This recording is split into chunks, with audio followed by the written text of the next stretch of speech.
पे इसकी ऑक्सीडेशन होगी, लेकिन अगर हम हाइड्रोजन बहुत ज़्यादा प्रोवाइड कर रहे हैं तो यहाँ पर ऊपर एक आउटलेट भी होती है जो क्या करती है, यहाँ से एक्सेस हाइड्रोजन को रिमूव करती जाती है। इसी तरह से यहाँ पर भी एक आउटलेट होती है, यहाँ से हाइड्रोजन को दिया जाता है, यहाँ से ऑक्सीजन को दिया जाता है। एक केमिकल रिएक्शन ऑक्सीडेशन और रिडक्शन होती है जिसके बदले में यहाँ पर इलेक्ट्रिसिटी मिलती है जो कि आगे प्रोवाइड की जाती है। एक्सेस हाइड्रोजन यहाँ से रिमूव होती है और एक्सेस ऑक्सीजन यहाँ से रिमूव होती जाती है। ये जो सेंट्रल पार्ट है सारा, यहाँ पर ये सारा सोल्यूशन KOH का हमारे पास प्रेजेंट होता है जो कि इलेक्ट्रोलाइट है, जिसकी प्रेजेंस में ही ये सारी ऑक्सीडेशन और रिडक्शन होगी।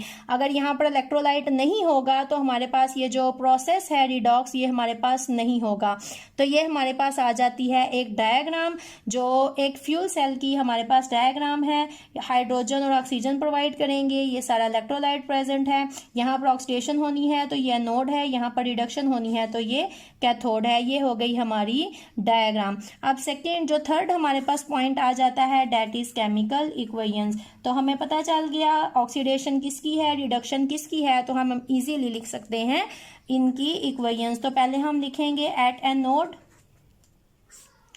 दिस इज एनोड, यहाँ पर प्रेजेंट है हाइड्रोजन। हाइड्रोजन की क्या है ऑक्सीडेशन, तो मतलब हाइड्रोजन ने इलेक्ट्रॉन यहाँ पर दे देने हैं। जब इसने यहाँ पर इलेक्ट्रॉन दे देने हैं तो इलेक्ट्रॉन दे देने के बाद ये कन्वर्ट हो जाता है in the form of protons. अब ये जो प्रोटॉन्स यहाँ पर बन रहे हैं, ये प्रोटॉन्स इस सोल्यूशन के अंदर ये केटाइन है और ये एनाइन है। अगर हम इनको इस तरह से लिखें तो ये यहाँ से इनको लेगा और बना देगा यहाँ पर H2O molecules, and this is your gas.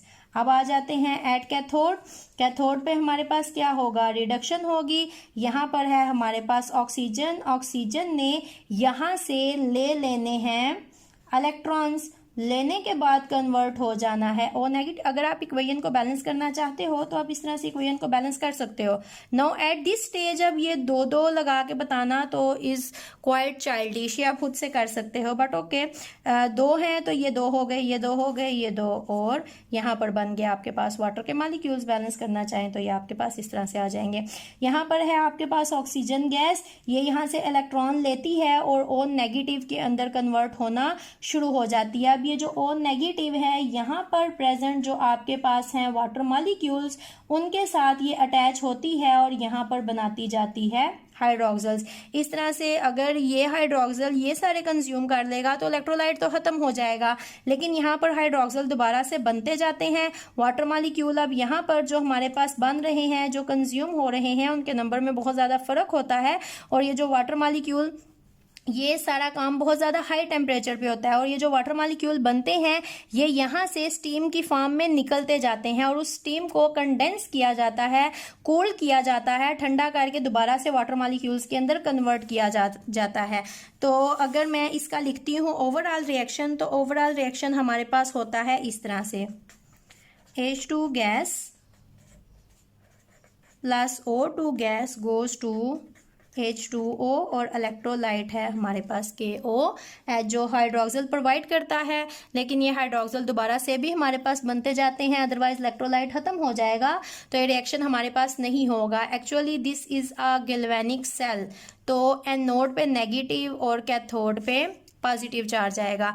अब ये एनोड के charge in galvanic cell and in electrolytic cell, ये दोनों होते हैं डिफरेंट। अगर आप इलेक्ट्रोलिटिक सेल को स्टडी करोगे तो एनोड पे नेगेटिव चार्ज नहीं बल्कि पॉजिटिव चार्ज आएगा, जबकि आप अगर गैल्वेनिक सेल जो कि केमिकल एनर्जी को इलेक्ट्रिकल एनर्जी में कन्वर्ट करता है तो वहाँ पर एनोड के ऊपर आता है negative charge. These are totally two different opposite things.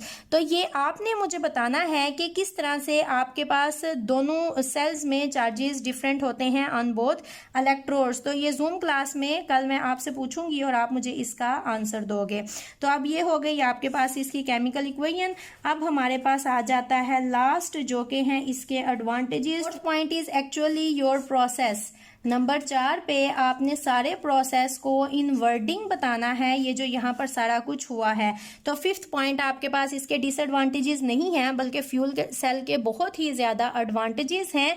तो इन एडवांटेजेस को आपने बताना है। अगर हम इसके एडवांटेजेस को समराइज करें तो सबसे पहला हमारे पास क्या होता है, हमारे पास यहाँ पर पानी बनता है। ये हाई टेम्परेचर पे फ्यूल सेल्स काम करते हैं, स्टीम बनती है जिसको कंडेंस करते हैं, वाटर हमारे पास आता है और उस वाटर को जो एस्ट्रोनॉट्स होते हैं वो यूज़ करते हैं फॉर ड्रिंकिंग पर्पजेस। पॉइंट्स दे लें, इस वाटर को एस्ट्रोनॉट्स फॉर ड्रिंकिंग पर्पजेस करते हैं यूज़। ये हो गया इसका पहला एडवांटेजेस।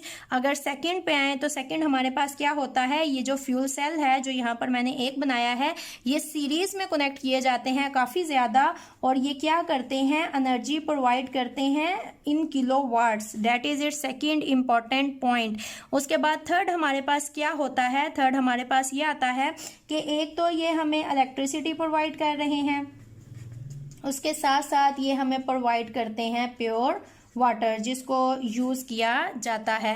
फोर्थ पॉइंट हमारे पास ये आ जाता है कि जो हमारे पास फ्यूल सेल जितने भी होते हैं they are light in weight plus they are easily portable. इसको बहुत आसानी से रखा जा सकता है, लाइट वेट हैं, और plus they are source of electricity, ये हमें इलेक्ट्रिसिटी प्रोवाइड करते हैं।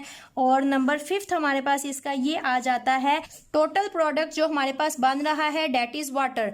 और अगर किसी प्रोसेस में जो प्रोडक्ट है वो हमारे पास वाटर है तो इसका मतलब कोई भी पोल्यूशन काज नहीं कर रहे, they are totally environmental safe. उसके बाद 6 जो हमारे पास आता है पॉइंट, वो हमारे पास ये आता है, ये है दे आर वेरी एफिशिएंट।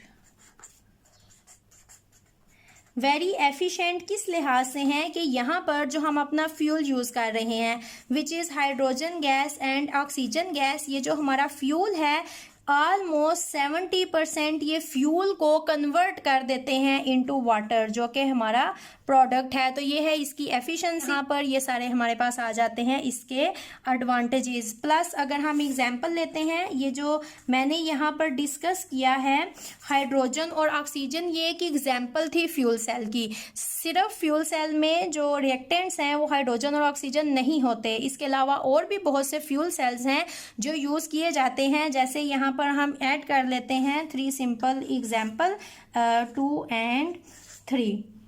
पहला फ्यूल सेल हमारे पास हम यूज़ करते हैं अमोनिया। अमोनिया के साथ यूज़ किया जाता है ऑक्सीजन को, और ये प्रोडक्ट में हमारे पास नाइट्रोजन गैस बनाते हैं और साथ बनाते हैं वाटर मॉलिक्यूल। इसके अलावा यूज़ किया जाता है N2H4 प्लस O2, ये भी हमारे पास नाइट्रोजन गैस बनाते हैं, साथ बनाते हैं वाटर। इसके अलावा CH4 प्लस O2 इसको यूज़ किया जाता है, ये कार्बन डाइऑक्साइड बनाते हैं और साथ बनाते हैं वाटर। अब ये जो हमारे पास प्रोडक्ट्स बन रहे हैं, नाइट्रोजन अगर हमारे पास बनती है एटमॉस्फेयर में रिलीज होती है, that is not dangerous.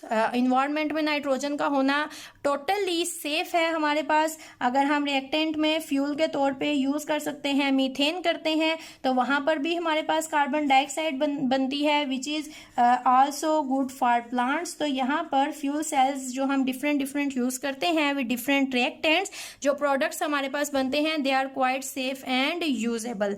And this is all about your fuel cell. अगर आपको एक से ज़्यादा एग्जाम्पल को डिटेल में लिखना हो तो आप एक हाइड्रोजन ऑक्सीजन फ्यूल यूज़ करके फ्यूल सेल के बारे में बता सकते हो।